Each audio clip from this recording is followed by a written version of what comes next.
Challenge দিয়ে জান্নাতে যাওয়ার দুইটা রাস্তা আছে। চ্যালেঞ্জ, জান্নাতে যাবই, তার একটা হচ্ছে টাকা।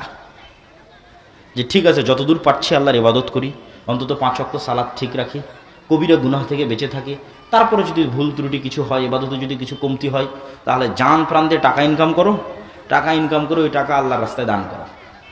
দিয়ে কিয়ামতের মাঠে ধনী অবস্থায় উঠো, গরিব অবস্থায় উঠিও না। দুনিয়াতে যারা ধনী তাদের যে কোনো বিপদ ওরা টাকা দিয়ে কাটিয়ে উঠতে পারে। যে ঠিক আছে, এখনই আমার অসুখ হয়েছে, চলে গেলাম সিঙ্গাপুর, টাকা আছে যে। ঠিক আছে, আমার এই সমস্যা, কেস কোর্ট কাছারি মামলা হয়েছে, টাকা দিয়ে বের হয়ে গেল, জরিমানা দিয়ে বের হয়ে গেল। তো এই সেম ধনী মানুষেরা কিয়ামতের মাঠে এক্সট্রা বেনিফিট পাবে যদি কিয়ামতের মাঠে ধনী অবস্থায় উঠে। তো কিয়ামতের মাঠে তার ইনস্ট্যান্ট টাকা ইনকাম করার সুযোগ নাই, কিয়ামতের মাঠে তার ইনস্ট্যান্ট মানুষের কাছে টাকা ধার নেওয়ার সুযোগ নাই। তাহলে কিয়ামতের মাঠে ধনী অবস্থায় উঠতে হলে আগেই দিয়ে যেতে হবে, মানে এখন কোটি কোটি টাকা কিয়ামতের অ্যাকাউন্টে জমা করে যেতে হবে। দিয়ে এখন কিয়ামতের মাঠে যখন উঠলেন, তখন আপনি মনে করেন 100 কোটি টাকার মালিক, কথা বলতেছে। দেন 100 কোটি টাকার মালিক, যত সালাতে কমতি আছে, আর যত আল্লাহর রাস্তে গুনাহ আছে, আর যত মানুষ পাওনাদার আছে, যে আল্লাহ আমার নামে গীবত করেছে, আল্লাহ আমাকে গাল দিয়েছে, আল্লাহ আমাকে কমেন্টে নিন্দা করেছে, আল্লাহর কাছে তো কেস আসতে থাকবে। আর ও পাশে বসে থেকে টাকা দিতে থাকবে। আর 100 কোটি টাকার মালিক না, টাকা দিতে দিতে দিতে দিতে জান্নাত আর কিনা হয়ে গেছে। কোনোটাতেই আর ওকে কেউ আটকাতে পারলো না, ও এখন সোজা জান্নাতে চলে যাবে। বলেন আল্লাহু আকবার। এই জন্য জান্নাত নিশ্চিত করার জন্য টাকা লাগবে, এবং ওই টাকা আল্লাহর রাস্তায় ব্যয় করতে হবে। ওই সমস্ত মানুষেরা খুবই ভাগ্যবান যারা টাকা ইনকামও করতে পারে, আবার টাকা আল্লাহর রাস্তায় ব্যয়ও করতে পারে।